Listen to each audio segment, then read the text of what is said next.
महाकुंभ के आयोजन के समापन में अब सिर्फ 7 दिन बचे हैं। अभी तक करीब 57 करोड़ लोग स्नान कर चुके हैं। हिंदू एकता की बड़ी झलक महाकुंभ में दिखाई दी है। महाकुंभ पर सवाल उठाने वाले विरोधियों को आज सीएम योगी ने करारा जवाब दिया। यूपी विधानसभा में सीएम योगी ने अखिलेश यादव से लेकर ममता बनर्जी तक, खड़गे से लेकर लालू तक, साथ ही महाकुंभ पर फैलाए जा रहे दुष्प्रचार करने वालों पर करारा प्रहार किया।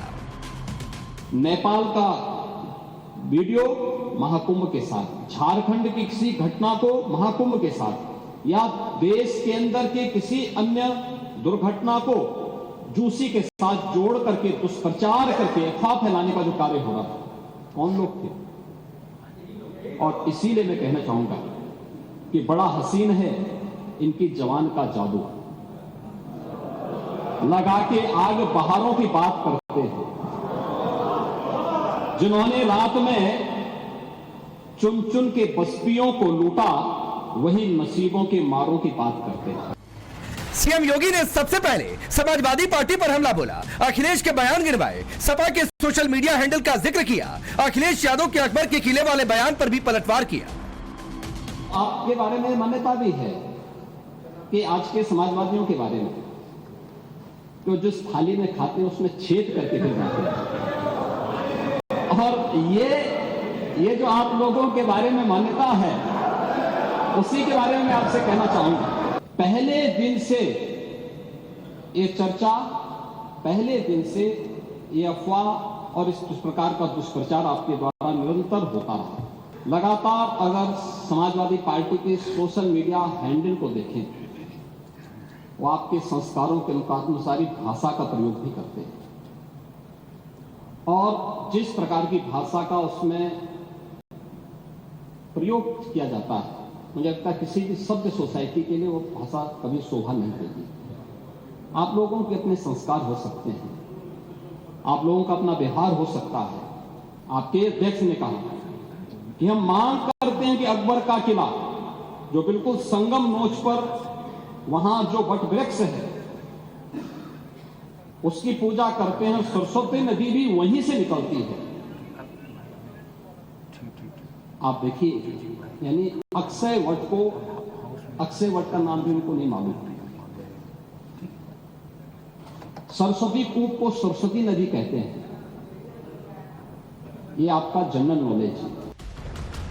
सीएम योगी ने लालू यादव, ममता बनर्जी से लेकर तमाम विपक्षी नेताओं के महाकुंभ पर दिए विवादित बयान पर भी पलटवार किया और विपक्षी नेताओं के बयान को गैर जिम्मेदाराना बताया। आप ही के एक सहयोगी श्री लालू यादव जी कह रहे हैं, अरे ये सब कुंभ का क्या कोई मतलब है, फालतू का कुंभ है। यानी सनातन धर्म के इस महायोजन को फालतू उनको दिखाई देता है। और इनके एक और सहयोगी उससे भी 2 कदम आगे आकर के कहती हैं कि महाकुंभ मृत्यु कुंभ में बदल गया है। ये क्या है? ये क्या है? मल्लिकार्जुन खड़गे, कांग्रेस के नेता, अध्यक्ष, कहते हैं कुंभ भगदड़ में हजारों लोग मारे गए। इस प्रकार के गैर जिम्मेदाराना बयान समाजवादी पार्टी, कांग्रेस, आरजेडी और टीएमसी के नेताओं के द्वारा सनातन धर्म के जुड़े हुए सबसे बड़े आयोजन के प्रति दिए गए। सीएम योगी सदन में आक्रामक दिखे। योगी ने विपक्ष की सोच को संक्रमित बताया, साथ ही साथ अखिलेश यादव के महाकुंभ में लगाई डुबकी पर भी चुटकी ली।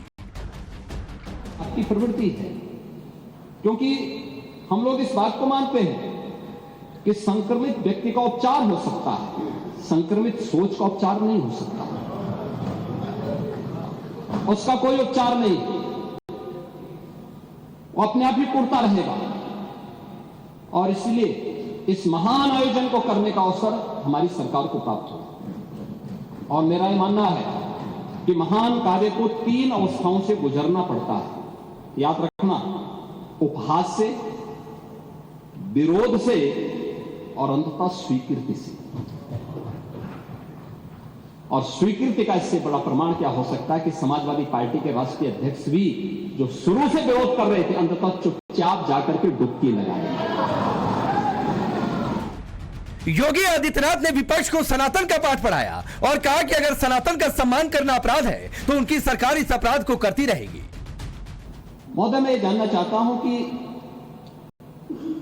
क्या सनातन धर्म का अनुयायी बनना या सनातन धर्म के किसी आयोजन को भव्यता के साथ करना क्या कोई अपराध है? उस आयोजन को उन सीमाओं के साथ, उस आस्था को सम्मान देकर के आगे बढ़ाना क्या कोई अपराध है? और अगर अपराध है तो हमारी सरकार इस अपराध को कर रही है और आगे बढ़ेगी, क्योंकि हम लोग ये मानते हैं सनातन धर्म इस देश का राष्ट्रीय धर्म है। सनातन धर्म की सुरक्षा में ही भारत के अंदर पल रहे हर मत और मजहब की सुरक्षा भी है और उनका सम्मान भी है और उनका गौरव भी है। और सनातन धर्म की सुरक्षा विश्व मानवता की सुरक्षा की गारंटी भी है। योगी ने विपक्ष पर पलटवार किया, लेकिन विपक्ष महाकुंभ पर इसलिए हमलावर है क्योंकि महाकुंभ में हिंदू एकता साफ साफ दिखी है। इस हिंदू एकता का ट्रेलर हरियाणा, महाराष्ट्र और दिल्ली और यूपी के उपचुनाव में साफ साफ दिखा। अब साल भर के भीतर बिहार और बंगाल में चुनाव है। विपक्ष हिंदू एकता से इतना आग बबूला कि अभी से चुनाव आयोग को कैंसर बताने में जुट गया है तो कोई चुनाव आयोग को मरा हुआ बता रहा। लोगों का विश्वास जो है चुनाव आयोग से उठता चला जा रहा है। जो विश्वसनीयता जो चुनाव आयोग की है वो लोग दिन प्रतिदिन जो है हर चुनाव के बाद खोते जा रहे हैं। आप देखिएगा पूरी तरीके से जब मैच होता है तो दो टीमों के बीच में मैच होता है, उसमें अंपायर भी होते हैं, दर्शक भी होते हैं, खिलाड़ी भी होते हैं और ख़ास तौर पे चीयर लीडर्स होती हैं आजकल। तो अब चुनाव आयोग का जो है वो बीजेपी के चीयर लीडर हो गए हैं, दर्शक भी नहीं बन गए। अंपायर तो दूर की बात है, चुनाव आयोग जो है बीजेपी का चीयर लीडर के तरह काम कर रहा है और ये लोकतंत्र के लिए, संविधान के लिए चुनाव आयोग कैंसर बनता जा रहा है। अगर मेरे पे कहीं सफेद कपड़ा मिल गया होता तो क्योंकि इलेक्शन कमीशन मर गया, मैं सफेद कपड़ा उन पे पहना देता। अब सवाल है, क्या हिंदुत्व से डर तभी विपक्ष झूठ और नफरत की फैक्ट्री चला रहा? क्या विपक्ष को वोट बैंक के लिए हिंदुत्व और महाकुंभ का विरोध करना मजबूरी बन चुका है? सवाल यह भी कि क्या सीएम योगी आदित्यनाथ ने भरी सदन में विपक्ष के झूठ को एक्सपोज कर दिया? Bureau report, times now Navbharat. अब सवाल है, क्या हिंदुत्व से डर तभी विपक्ष झूठ और नफरत की फैक्ट्री चला रहा? क्या विपक्ष को वोट बैंक के लिए हिंदुत्व और महाकुंभ का विरोध करना मजबूरी बन चुका है? सवाल यह भी कि क्या सीएम योगी आदित्यनाथ ने भरी सदन में विपक्ष के झूठ को एक्सपोज कर दिया? Bureau report, times now Navbharat.